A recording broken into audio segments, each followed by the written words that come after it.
Hello everyone, this is Sravani Madhurakavi, working as Assistant Professor in Department of Aeronautical Engineering in Institute of Aeronautical Engineering.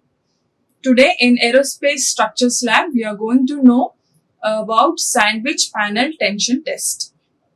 Okay, aim of this experiment is to find out the Young's modulus of the given sandwich structure. So here, what are the apparatures that we are going to use is measuring scale, aluminium sheet of required dimension, marker, metal sheet cutter, wooden piece, UTM and adhesives. Okay. So these are the specifications that we take. Dimension of wood is of this value, that is 1.85 into 65 mm square, and thickness of the wood is 9 mm. Young's modulus of the wood is 11 GPa. Thickness of aluminium sheet is 3 mm and Young's modulus of aluminium is 70 GPa. So here, what is the sandwich panel test is nothing but here we are going to use two different materials, that is aluminium as well as wood. So wood is sandwiched in between the aluminium sheets. Okay. So this is about this theory. So word composite material signifies that two or more materials are combined at a microscopic level. The advantages of composite material is that if it is well designed, they usually exhibit the best quality of their components or constitute and often some qualities that neither constitute nor possess. So, in common aerospace terminology, the term composite structure refers to the fiber, a reinforced composite which is fiber embedded in resin, commonly known as matrix. So what we are going to know here is the fiber provides strength and stiffness to carry tension loads, and matrix provide support for the fiber and assists the fiber in carrying compressive loads. This is about the composite material. Why we are using the sandwich panel test is for this purpose, which will give you a compressive load and which will have a proper the matrix will provide the fiber with this proper support. Okay. So coming to this classification of composite materials. So these are mainly classified into four categories: fibrous composite materials, particulate composite materials, laminated composite materials, and combination of above. Okay. All these three above combinations can be considered. So fibrous composite material. So fibrous composite material is nothing but long fibers in various forms are inherently much stiffer and stronger than the same materials in the bulk form. Okay. The paradox of fiber having the different properties of the bulk is due to more perfect structure of a fiber.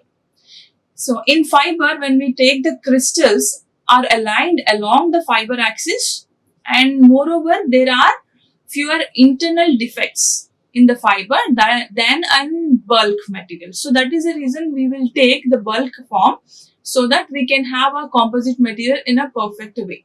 For example, if we take in the materials that have dislocations, the fibers form has fewer dislocations than a bulk form. If we consider ordinary plates fractures at stresses, so if we take an ordinary plate, glass fracture, there will be some glass fractures due to stresses below 20 megapascals. The glass fiber has strength of 2800 to 4800 megapascals. Okay, so a typical fibrous composite material consists of a reinforcement which is of two types, and continuous, that will be considered in fibers, and discontinuous, these are called the whiskers. So matrix can be divided into metallic matrix and ceramic matrix. Okay, so this is about particulate composite matrix. So what is particulate composite matrix? A particulate composite matrix consists of particles of one or more materials suspended into a matrix of another material. So when it suspended into another material, when we take, it's nothing but composite material is nothing but one or two, combination of two or more materials. So that is the reason what we are saying here is more material suspended into a matrix of another material. So such type of particles may be either metallic or non-metallic, as can the matrix, as can be form the matrix. Okay, the four possible combinations of these constitutes are as follows. What are they? Non-metallic particles in the non-metallic matrix composite materials, and another one is metallic particles in metallic matrix composite material. And when we talk about metallic particles in non-metallic matrix, so what I have told you, that the more metal suspended into the matrix of another material. So that is the reason we are considering here different types of four combinations. So when we talk about non-metallic particles in metallic matrix composites, so this is about the particulate composite matrix process. So this is the four different types. So now when we talk about our setup, so here we are going to use a simply supported beam. As you all know how the simply supported beam is going to consider. So here when we talk about simply supported beam, AB of span L carrying a point load. So here point load W at a midpoint, that is mid span C. So see, look here, when it is carrying A and B, so here it is going to be the mid span. At C, we are going to, let's see here, C. Here we are adding the weight. So what happens at this point when we are considering this complete span area of the beam? Here we have given A and B, and this is the midpoint considered as C, to which we are adding the weight, that is nothing but load. Since the load is symmetrically applied, the maximum deflection Y max will occur at the midspan. Each vertical reaction equal to, so whenever we are going to see this RA and RB, what happens? This RA is equal to RB, this is equal to RB, that is equal to W by 2. This is what we are going to consider over here. So let's see here. Consider the left half AC, left half, that is AC of the span. See here, this one. We are taking the left half, that is AC. So of the span, the bending moment at section XX in AC distance is going to given by X from A is given by EI, that is Young's modulus into moment of inertia into d square y by dx square, that is equal to half of the weight, that is W by 2 into X. This is how we are going to get. So on integrating, what we get, that is di EI of d square y by dx square is equal to W by 2 X square plus C1. So here we are considering this first half, that is AC of the span, left half. So this is how we are going to, where we are considering this C1 as constant of integration. So we are doing the integration part over here. So finally, when X is equal to L by 2, then what happens? Dy by dx is equal to 0. So W by 4 of L by 2 whole square is equal to C1. So here what we take the C1? C1 is equal to minus WL square by 16. So EI of dy by dx is equal to W by 4 X square minus WL square by 16. Okay. So here we got this.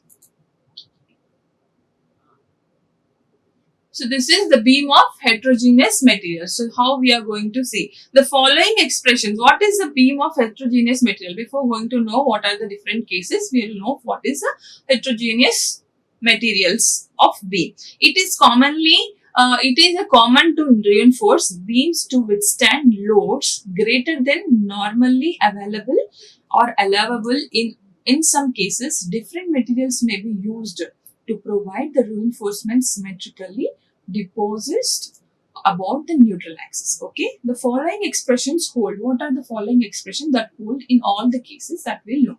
So the total resisting moment at any section is the sum of resisting moments caused by the individual materials making up the section.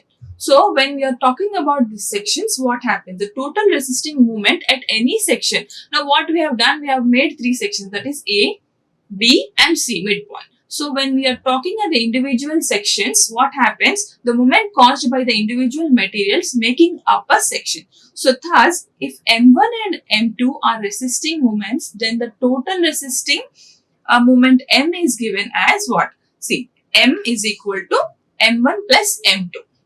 So for each material, the radius of curvature is same that of the neutral axis applying.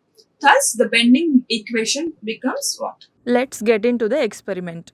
So for that, what is that we require is a test setup to which we have a sandwich panel. As I told you that we are going to do a bending test on sandwich panel. So here we have considered a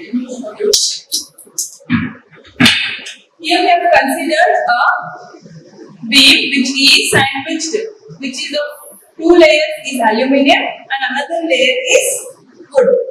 So we have considered this as a sandwich panel and we are placing it on the beam setup. Okay, to which we require a weight hanger rope here and deflection meter where we can see how the bending is taking place when we add the weight. So, what exactly this experiment is meant is, we know the X modulus of aluminium and X modulus of wood. So now we want the equivalent X modulus of this sandwich panel, that is a combination of aluminium and wood. Okay, to find that we are going to take this reaction, that is here this is considered as RA and this is considered as RB reaction. So here we are going to add the weights to this center point and we are going to see how it is getting reflected. To know that, first we need to set this to the 0, that is by placing origin over here. Now when we add weights, it's of 2 newtons. When we add slowly the weight, there will be a sudden bending takes place. So when the bending takes place, we are going to consider as RB, RB and W by 2. That is nothing but RA equal to RB equal to W by 2. So how we are going to calculate is that, so let's go there. See, for material 1, that is what, when we are considering a sandwich panel, that is aluminium as well as wood. So when we are talking about the first material, that is M1, so M1 by I1, that is equal to stress, that is sigma 1 by Y1 is equal to E1 by R1 reaction force. Material 2, M2 by I2 is equal to sigma 2 by Y, that is equal to E2 by R2. So on equating the radius of curvature, what we get? M1 by E1 I1 is equal to M2 by E2 I2. Okay. So, coming to the procedure. So this is the precautions that you have to take. Use gloves for mixing the epoxy system. Carefully switch on the machine. Hold the loads carefully so that it does not fall on your feet and get you injured. Set the dials corresponding to the load applied and be careful while fixing the specimen between the jaws of the UTM. Keep your hands away from the parts of the UTM after the specimen is fixed between the jaws of the machine. Then finally, by calculating the Young's modulus, we are going to get what is nothing but what we are finally going to calculate is we are going to calculate the combination of the Young's modulus. Already we know the Young's modulus of aluminium, and already we know the Young's modulus of wood. So we need the combination of Young's modulus of a sandwich structure. Finally, the result is calculated as per the experiment is done. Okay, thank you. Like, share and subscribe. Hit the bell icon for more updates.